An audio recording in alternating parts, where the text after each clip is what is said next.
I want to date. Like, I'm very ready. I've actually gone out on a few dates. I have dated a little bit. She's single and she's ready to go with her. Come join us. Oh my gosh, that's Looking so funny. for men over, what is it, 6 feet? Is that what you're looking for? I don't know. Like, I feel like dating is hard. Like, it's like job interview after job interview. But what do you want? So, taller than me. Okay. Older than me. So an extra senior citizen.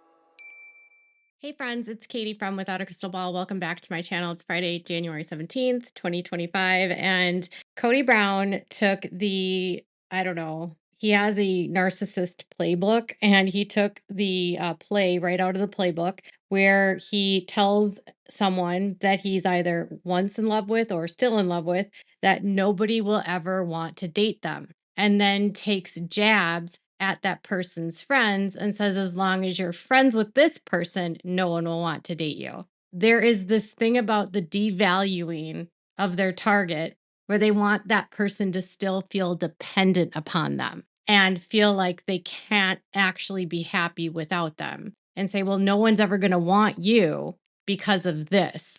And that's what he does to Meri for no reason and for no other than they're on a show together. Kody is offered the opportunity to make a comment about the possibility of Meri moving on.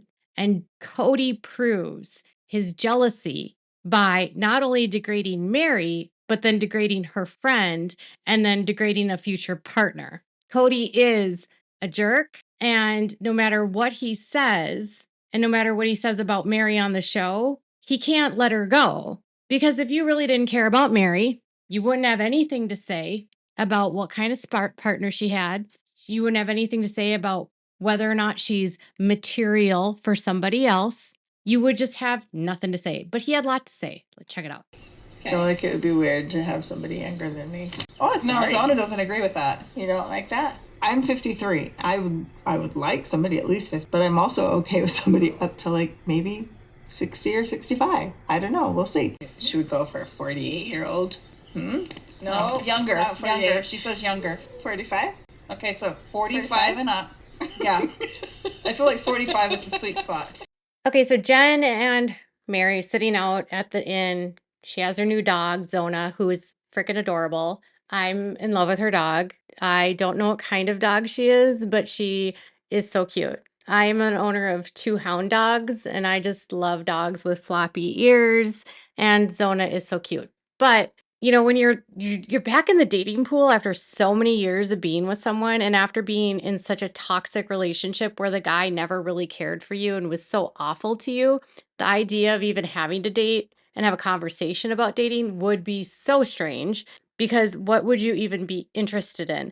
I often think about this myself. Okay, so I'm 46 years old. I've been married for 14 and a half years with my husband for 16 years.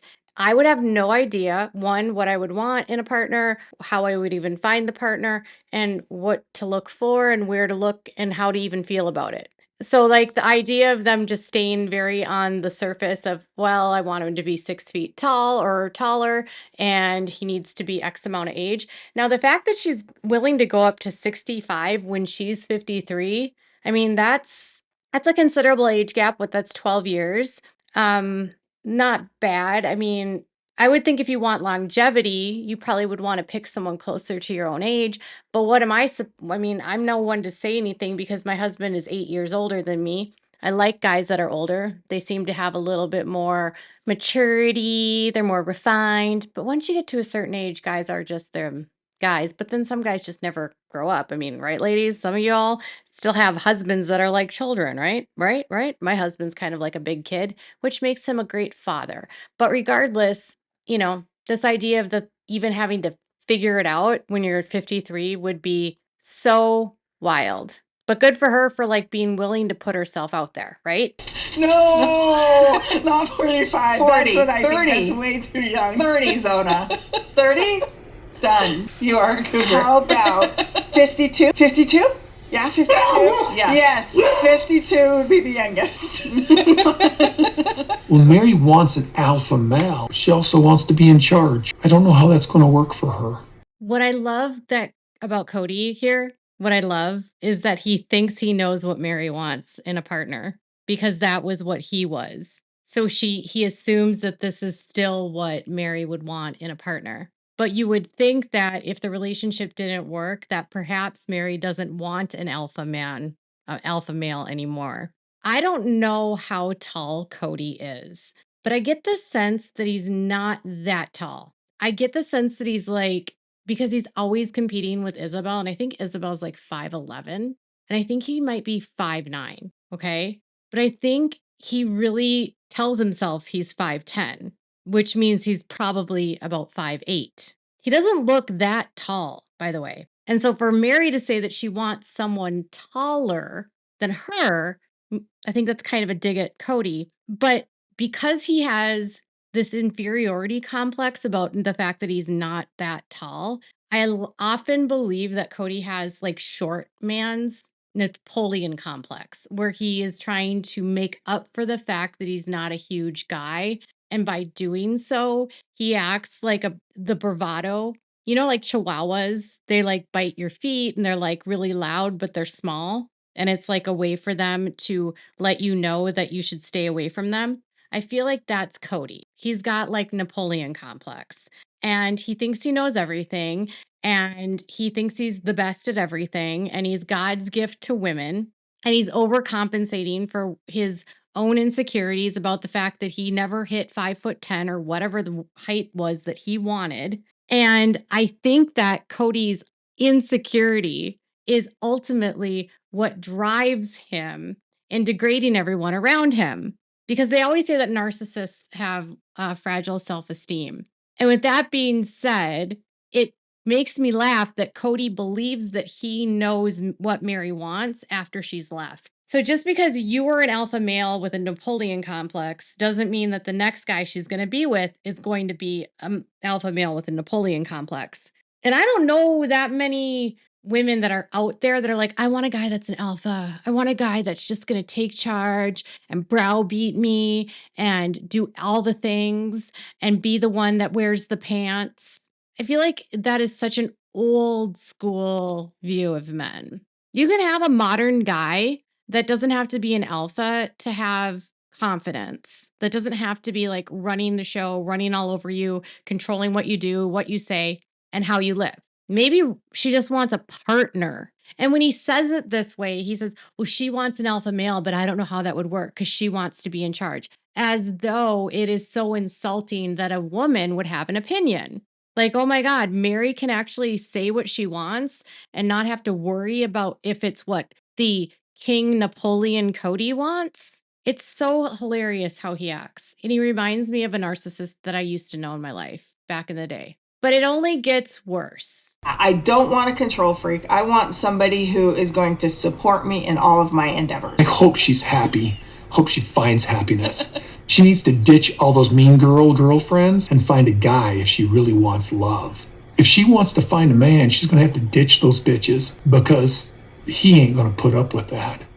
Basically, what Kody just said there is that he doesn't let his wives have friends because mean girls like Jen are not going to be tolerated by the partner man.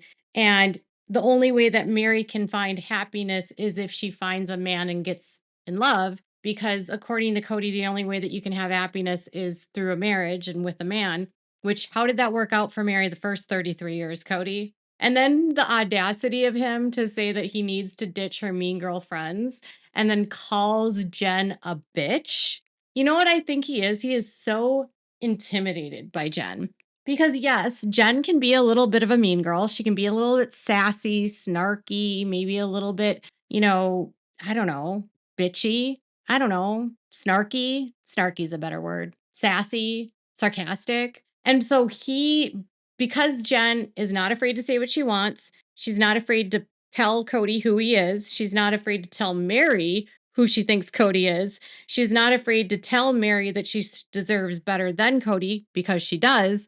And because she has a strong sense of self and doesn't bend down or cow down to the narcissist that is Kody, apparently you need to get rid of that bitch if you want to be around Kody. Now, put yourself in the shoes of a wife of Kody. This means that Kody is 100% dictating who they can and cannot be friends with, who they can and cannot spend time with.